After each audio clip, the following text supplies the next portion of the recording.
Скъпи приятели, драги радиослушатели!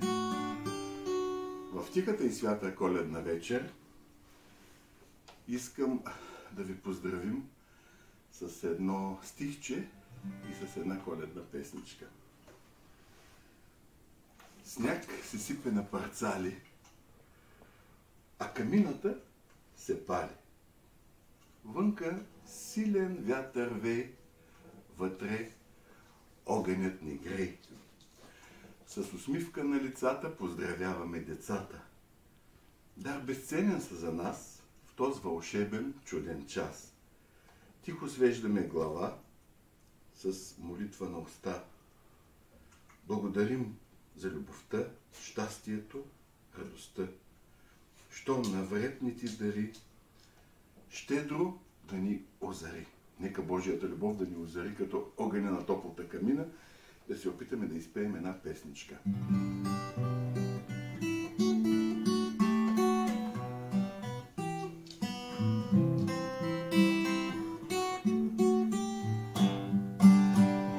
Студената коледна вечер, гореща камина пламти, сърцата ни радостно пеят, че Господ Исус се роди. Обичаме то светъл празник, събрал скъпи хора отвред.